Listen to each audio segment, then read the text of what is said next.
Hello friends, welcome back to the channel. आज हम थोड़ा सा हटके टॉपिक के में बात करेंगे जिसका नाम है जीएसटी में इनपुट टैक्स क्रेडिट हम लेते हैं उसके बारे में। देखिए, कई बार क्या होता है, ब्रांचेज में आप हो तो वहाँ पर आपने कुछ चीज़ परचेज करी तो उसके ऊपर आपने जीएसटी पे किया, तो उसका जो इनपुट टैक्स का क्रेडिट है वो लेते वक्त कई बार मिस्टेक हो जाती है। तो क्या मिस्टेक होती है, कैसे उससे बचना है, आज हम उसी के बारे में बात करेंगे। देखिए, सबसे पहले तो आपको मैं एक बार जीएसटी में जो इनपुट टैक्स क्रेडिट होता है उसका वो होता क्या है वो मैं आपको एकदम शॉर्ट में बता देता हूँ। देखिए, जैसे क्या होता है, जीएसटी इनपुट टैक्स क्रेडिट का मतलब है जो जैसे बैंक ने कुछ चीज़ परचेज करी, गुड्स या फिर सर्विसेज, तो उसके ऊपर जो जीएसटी लगा है, मतलब जो बिल आया है आपके पास, जो आपने पेमेंट करी है उसके ऊपर अगर कोई जीएसटी लगा है तो उसका बेनिफिट जो है वो बैंक को होता है। मतलब वो अपनी आउटपुट टैक्स की लाइबिलिटी जो होती है बैंक की, उससे वो एडजस्ट कर सकता है। देखिए, एग्जांपल के तरह से बताता हूँ। जैसे मान लीजिए बैंक ने जो है वो कुछ कमीशन की सर्विसेज दी है, तो उसके ऊपर जीएसटी था 1 लाख रुपए का, मतलब वो बैंक को पे करना था। पर मान लीजिए बैंक ने जो परचेज करी है उस मंथ में, उसके ऊपर जीएसटी पे किया है, वो क्या है, 25,000 रुपये। तो ये 25,000 रुपये, इसी को हम कहेंगे इनपुट टैक्स क्रेडिट। मतलब जो बैंक ने जो परचेज किया है गुड्स या फिर सर्विसेज परचेज करी है, उसके ऊपर जो जीएसटी पे किया है उसको हम कहते हैं कि हमें इनपुट टैक्स का क्रेडिट मिल गया। वो क्रेडिट का मतलब होता है कि वो हमें बेनिफिट हो जाता है, वो हमारी आउटपुट, यानी कि हम एज ए बैंक ने जो है सर्विसेज जो दी है उसके ऊपर जो जीएसटी लगा है उसमें से जो बैंक ने परचेज के टाइम पे जीएसटी पे किया है वो माइनस हो जाता है। तो अल्टीमेटली जो है बैंक को पे करने होते हैं 75,000, ना कि 1 लाख रुपीज़। तो ये 25,000 जो है, ये इनपुट टैक्स रेट कहते हैं इसे, ये 25,000 रुपये। इसी का बैंक को बेनिफिट होता है अगर हमने डिटेल जो है वो ठीक से भरी है तो। देखिए, ये जो डिटेल होती है 25,000 रुपये की, इसमें क्या होता है कि ब्रांचेस जो है और आरओ होती हैं और हेड ऑफिस में जो परचेजेस होती हैं उसका डेटा जो है, जैसे ब्रांच और आरओ हेड ऑफिस को भेजते हैं, और फिर हेड ऑफिस भी अपने जो परचेज करी होती है उस चीज़ को क्लब करके फिर वो टोटल निकालते हैं कि इस महीने का कितना हमारा इनपुट टैक्स क्रेडिट है। फिर उसको हम आउटपुट वाला, यानी कि जो बैंक ने सेल करी है, कोई गुड्स किया है या फिर कोई सर्विस की है, उसमें से माइनस कर देते हैं, नेट टैक्स ये पे कर देते हैं। अब ये जो ब्रांच जो हमें हेड ऑफिस में जो डेटा भेजती है उसका कोई एक प्रिस्क्राइब्ड फॉर्मेट होता है। देखिए, आपके ब्रांच में आपको देखना पड़ेगा क्या फॉर्मेट है। देखिए, जैसे कि इस टाइप का कोई फॉर्मेट हो सकता है, जैसे यहाँ सीरियल नंबर लिखा होगा, ब्रांच का नेम होगा, इनवॉइस का नंबर। ये इनवॉइस नंबर मतलब जो आपने जो खरीदा है, चाहे वो गुड्स हो या फिर कोई कोई सी आपकी सर्विसेज हो, उसमें जो इनवॉइस का नंबर लिखा होगा वो, इनवॉइस की डेट, किस पार्टी से खरीदा है, उसका जीएसटी नंबर क्या है पार्टी का, अमाउंट कितनी थी, टैक्सेबल वैल्यू का नहीं, ये बेसिक वैल्यू होती है। अगर कोई आपने नॉन जीएसटी सप्लाई खरीदी, यानी जिस पे जीएसटी नहीं लगा, तो वो भी लिख दीजिए। फिर इसके ऊपर जो है कितना आईजीएसटी पे किया, या फिर आपने कितना सीजीएसटी एसजीएसटी पे किया, और टोटल जीएसटी जो है, इन तीनों को जोड़ के और ये इनवॉइस वैल्यू आ जाती है। इनवॉइस वैल्यू में मतलब टोटल जीएसटी में टैक्सेबल वैल्यू को जोड़ देंगे। तो इस तरीके से फॉर्मेट होता है, सारी ब्रांचेस आरओ हेड ऑफिस को देती है, फिर हेड ऑफिस भी अपना इसी फॉर्मेट में डेटा बना के जो है फिर निकालते कि कितना हमें इनपुट टैक्स रेट इस महीने का मिला है। जैसे यहाँ 25,000 था। अब देखिए, ये जो जीएसटी का इनपुट टैक्स क्रेडिट होता है ये हमारे जीएसटीआर 2A में शो होता है, मतलब बैंक के जीएसटीआर 2A में रिफ्लेक्ट होता है ये। जब ये रिफ्लेक्ट होगा तभी ये बैंक जो है वो इनपुट टैक्स क्रेडिट ले सकता है। अब आप कहेंगे कि 2A जीएसटीआर 2A क्या होता है। देखिए, सिंपल सी बात है, जैसे मान लीजिए टीडीएस होता है, आपने कोई एफडी कराई, बैंक में रखी, फिर बैंक ने जो है आपके इंटरेस्ट जो होता है उसके ऊपर टीडीएस काट लिया, तो ये आपका टीडीएस होता है वो आपके 26 AS में शो होता है, और उसी के बेसिस पे आप फिर जब टैक्स पे कर रहे होते हो तो 26 AS में जो आपका क्रेडिट होता है उसमें से माइनस कर देते हो आप। तो वो एक तरीके से आपका बेनिफिट होता है। सेम वे में जीएसटी के अंदर भी वो, जैसे इनकम टैक्स में 26 AS होता है, जीएसटी में जीएसटीआर 2A होता है। उसके अंदर आपका जितना भी क्रेडिट, यानी कि जो आपने परचेज के टाइम पे जो आपने जीएसटी पे किया है उसकी इन्फॉर्मेशन होती है। तो अगर आपने जैसे जीएसटी पे किया है तो वो इन्फॉर्मेशन आपकी जीएसटीआर 2A में होनी चाहिए, तो ही आपको उसका जीएसटी का बेनिफिट मिल पाता है। ठीक है। अब जीएसटीआर 2A में वो इनपुट टैक्स क्रेडिट आएगा कैसे, उसका प्रोसेस क्या होता है।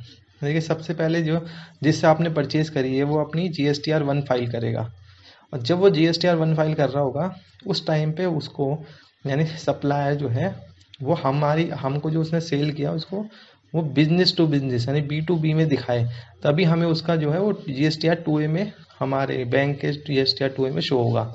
ये जरूरी है कि वो हमें B2B में दिखाए, ना कि B2C में। B2C मतलब बिजनेस टू कंज्यूमर, और B2B यानी बिजनेस टू बिजनेस, यानी वो जो बेच रहा है वो भी बिजनेस, वो है बिजनेसमैन है, और जिसको बेच रहा है वो भी बिजनेसमैन है। तो अगर B2B में दिखाएगा तो उसका GSTR 2A में दिख जाएगा, हमारे GSTR 2 में। और अगर वो B2C में दिखा देगा हमें, तो हमारे GSTR 2A में नहीं शो होगा और हमें उसका क्रेडिट भी नहीं मिल पाएगा। तो ये बहुत ज़रूरी है। तो पहला स्टेप होता है सप्लायर जो अपनी GSTR 1 फाइल करता है, उसके अंदर वो बैंक को एज ए B2B सेल में दिखाएगा, तभी हमें बेनिफिट मिलेगा। फिर क्या होता है इसके बाद, जैसे जब ये GSTR 1 जो फाइल करता है सप्लायर, तो उसके बेसिस पे वो हमें जीएसटी का इनपुट टैक्स क्रेडिट जो है वो GSTR 2A, बैंक के GSTR 2A में शो होने लग जाता है। तो इसी के बेसिस पे फिर हम जो है इनपुट टैक्स क्रेडिट लेते हैं।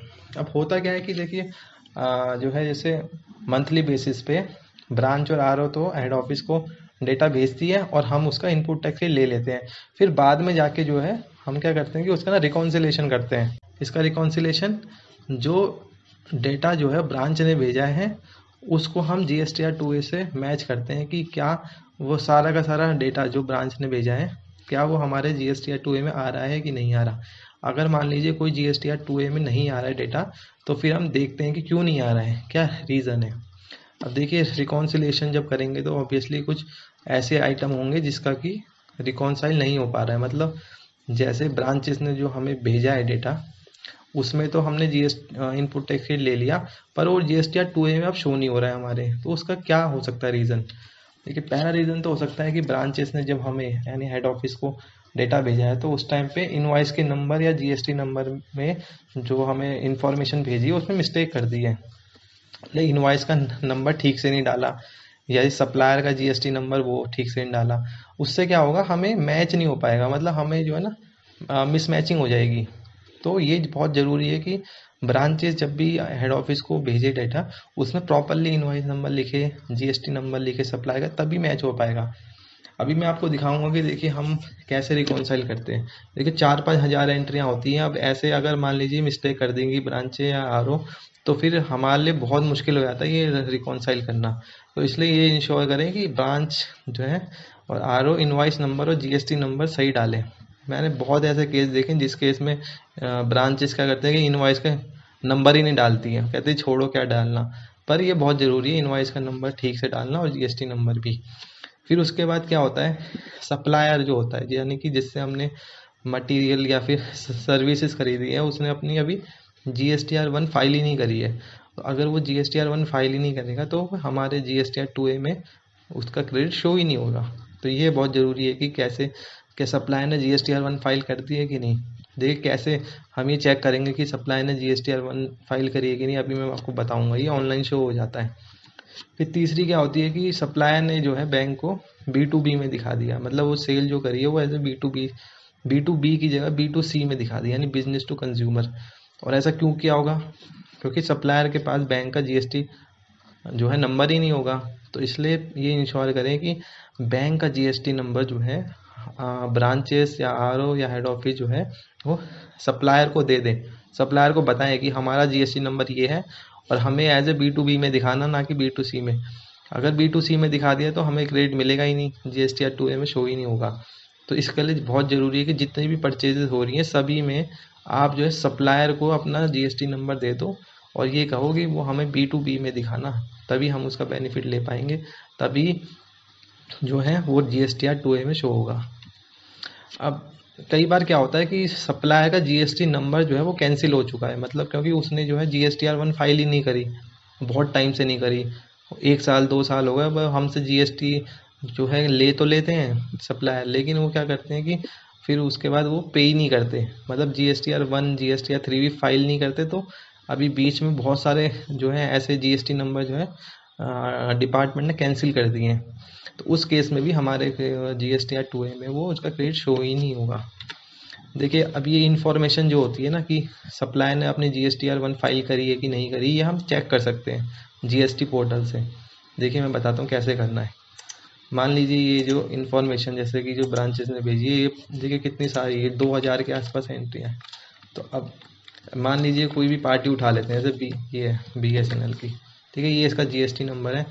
अब आप क्या करिए, एक साइट है www.gst.gov.in, देखिए gst.gov.in, यहाँ पर जाके जो है ये सर्च टैक्स पेयर्स के अंदर जाइए, ये करिए सर्च बाय GSTIN, ठीक है, ये आएगी विंडो। फिर इसमें वो GST नंबर जो था उसे कॉपी पेस्ट कर दीजिए और ये जो ये बोलेगा कैप्चा ये डाल दीजिए। तो देखिए उसका नाम वगैरह सब आ जाएगा कि ये BSNL है, इसका GST नंबर एक्टिव है या फिर कैंसिल हो गया है, ठीक है, ये सब इन्फॉर्मेशन आ गई, कब रजिस्ट्रेशन लिया था, ये इसका एड्रेस क्या है, ठीक है, फिर उसके बाद इसकी एक्टिविटी क्या है ये भी आ जाएगी। देखिए ऐसे आ रहा है नेचर ऑफ बिजनेस एक्टिविटी, सब कुछ आ जाता है। फिर थोड़ा सा और नीचे अगर आएंगे, यहाँ पे शो फाइलिंग टेबल आएगा, इसके अंदर क्लिक करेंगे तो देखिए यहाँ पर दिख जाएगा कि आखिरी GSTR1 इसने कब फाइल करी है। तो कब करी है इसने, मार्च 2021 को। तो यानी ये अप टू डेट अपनी GSTR1 फाइल करता है, तो ये बढ़िया है। अगर मान लीजिए इसका इनपुट टैक्स क्रेडिट हमारे GSTR 2A में शो नहीं हो रहा है, तो इसका मतलब है कि इसने हमें एज ए B2C में दिखा दिया होगा, या फिर इसने हमारी सेल क्या पता दिखाई ना हो, दोनों कुछ भी हो सकता है। उस केस में ब्रांच RO को इस पार्टी से बात करनी पड़ेगी कि आपने GSTR1 फाइल तो करी है पर हमें 2A में उसका क्रेडिट शो नहीं हो रहा है, तो क्यों नहीं हो रहा है आप चेक करो। फिर वो आपको बताएंगे कि क्यों नहीं हो रहा है, क्या पता वो B2C में दिखा रहे हो सकता है कि वो आपकी सेल को GSTR1 में दिखाई ना रहे हो, कुछ भी रीज़न हो सकता है, पर लेकिन ये बात करके ही होगा। तो यहाँ से आप चेक कर सकते हैं। देखिए कई पार्टी हैं जिसका GST नंबर कैंसिल हो चुका है पर तब भी वो हमसे जो है GST चार्ज कर रही हैं। ऐसी कई सारी पार्टियां हैं, जैसे कि मान लीजिए इस केस में राजेंद्र इलेक्ट्रिकल्स, एक में दिखाता हूँ। देखिए ऐसे ये है, कैसे शो होता है कि इसका GST नंबर कैंसिल हो गया है कि नहीं, वो आपको दिखाता हूँ मैं। देखिए यहाँ पे देखिए GSTIN स्टेटस, देखिए कैंसल्ड सुओ मोटो। देखिए 10/1/2019 में ही इसका GST नंबर कैंसिल हो गया था और ये हमसे GST चार्ज किए जा रहा है और ये आगे गवर्नमेंट को पे ही नहीं कर रहा है। तो ऐसे केस में आप यहाँ से चेक कर सकते हो। तो इसको चेक करने के लिए सबसे पहले जो है हेड ऑफिस क्या क्या करता है, इस चीज़ की रिकॉन्सिलेशन करता है कि क्या जो भी ब्रांचेस ने डेटा भेजा था क्या वो हमारे GSTR 2A में आ रहा है कि नहीं आ रहा। तो इसके लिए ज़रूरी है आप इनवाइस नंबर GST नंबर ठीक डालें और फिर उसके बाद हेड ऑफिस आपको बताएगा कि किस किस केस में जो है रिकॉन्साइल नहीं हो पा रहा है। देखिए अब जैसे कि रिकॉन्सिलेशन का क्या प्रोसेस होता है।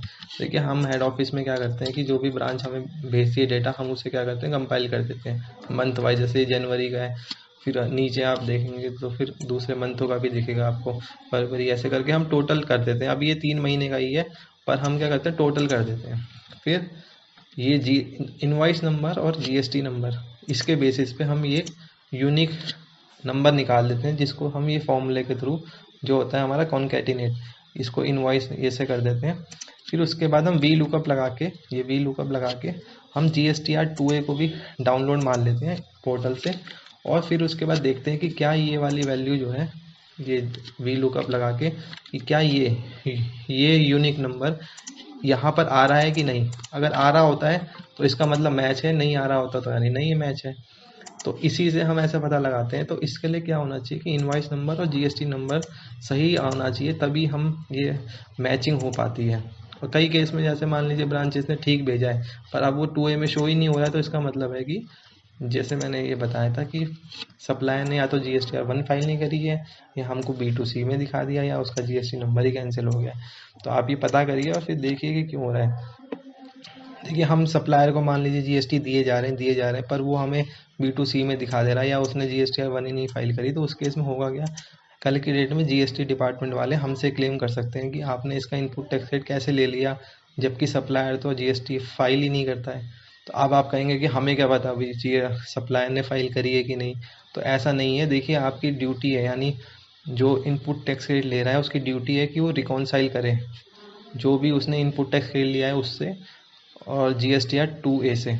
तो रिकॉन्साइल जब करेंगे तो पता लग जाएगा कि किस केस में हमारा 2A में शो नहीं हो रहा है, और आप सप्लायर को जो है बात करिए कि ऐसा क्यों हो रहा है और प्रॉब्लम को सॉल्व करिए। तो ये बिल्कुल एक एक्सक्यूज़ नहीं है कि हमने तो GST दे दिया है, बाकी सप्लायर ने पे नहीं किया तो हम क्या जाने, ये कोई एक्सक्यूज़ नहीं है। आपको जो है इंश्योर करना है कि हमारा जो ITC है, इनपुट टैक्स क्रेडिट, वो 2A में शो हो। अब ये तो आपको मैंने समझा दिया, पर एक चीज़ और समझा देता हूँ। देखिए, इनपुट टैक्स क्रेडिट जो है वो हर केस में नहीं लेते, मतलब ये नहीं कि जो भी खरीद रहे हैं हर किसी केस में GST का इनपुट टैक्स क्रेडिट मिल जाता है। सेक्शन 17 सबसेक्शन 5 है CGST एक्ट का, वहाँ पे लिखा हुआ है कि किस किस केस में इनपुट टैक्स क्रेडिट ले नहीं सकते। जैसे कि मोटर व्हीकल खरीद रहे हैं तो उस केस में हम उसका इनपुट टैक्स क्रेडिट ले नहीं सकते हैं। जनरल इंश्योरेंस सर्विसेज या रिपेयर मेंटेनेंस जो मोटर व्हीकल का है उसका इनपुट टैक्स क्रेडिट नहीं मिलता है। फिर फूड एंड बेवरेज, जैसे कि मान लीजिए आपने कुछ खाना वाना के लिए ऑर्डर किया है ऑफिस में, जैसे कि ऑडिटर आए तो उसको खाना वाना खिलाए, ये सब, ये भी इसका भी इनपुट टैक्स क्रेडिट अलाउ नहीं होगा। फिर हेल्थ, जैसे मान लीजिए किसी का ऑपरेशन वगैरह हो गया एम्प्लॉय का, तो उसके बिल आए हैं तो उसमें GST लगा है तो वो भी अलाउ नहीं होता है। फिर रेंटिंग ऑफ मोटर व्हीकल, जैसे अगर आपके ऑफिस में कोई गाड़ी आपने किराए पे ली हुई है, ड्राइवर के साथ है, तो उसके ऊपर भी जो GST लगा है तो उसका भी आपको क्रेडिट नहीं मिलता है। फिर पर्सनल कंजम्पशन के लिए, मतलब कि ऑफिशियल यूज़ के लिए हमने वो चीज़ नहीं खरीदी, हमने अपने पर्सनल यूज़ के लिए खरीदी, तो उसके ऊपर भी GST का क्रेडिट नहीं मिलेगा। और भी चीज़ होती हैं इसके अंदर, जैसे मोटर व्हीकल है तो और भी कुछ इसके अंदर कंडीशंस होती हैं। अगर आपको डिटेल में देखना है तो मैं कभी और वीडियो बना दूंगा, नहीं तो आप सेक्शन 17 सबसेक्शन 5 भी दे सकते हैं। ठीक है। अब जो है, अगर हमने मान लीजिए GST का इनपुट टैक्स क्रेडिट जो है हमने गलत ले लिया, या फिर वो हमारे GST या 2A में शो नहीं हो रहा है, उस केस में होगा क्या कि हमको वो GST जो हमने इनपुट टैक्स क्रेडिट जिसका ले लिया है उसको जो है अपनी बुक्स से, यानी अब GST पोर्टल से हमें उस चीज़ को रिवर्स करना पड़ेगा या फिर पेमेंट करनी पड़ेगी उसकी। जैसे मान लीजिए हमने 25,000 का गलत ले लिया तो हमें 25,000 अब वापस से पे बैक करने पड़ेंगे, साथ में 24% का इंटरेस्ट भी देना पड़ेगा। तो देखिए 24% इंटरेस्ट प्लस जो हमने इनपुट टैक्स क्रेडिट रॉन्ग ले लिया वो, प्लस इसके ऊपर पेनल्टी भी होती है। अगर डिपार्टमेंट ने ये चीज़ आइडेंटिफाई करी है तो वो पेनल्टी लगा देंगे। अगर हम खुद ही उस चीज़ की जो है रॉन्ग इनपुट टैक्स क्रेडिट का हम पेमेंट करते तो हमें 24% के हिसाब से इंटरेस्ट देना पड़ेगा। तो इसलिए बहुत ज़रूरी है कि इनपुट टैक्स क्रेडिट ठीक से लें, ठीक से इनवॉइस नंबर और GST नंबर भेजें हेड ऑफिस को, ताकि वो ठीक से रिकॉन्साइल करें और हमें आगे कोई प्रॉब्लम ना हो। होप कि आपको अंडरस्टैंड हुआ होगा ये सारा टॉपिक। So thank you.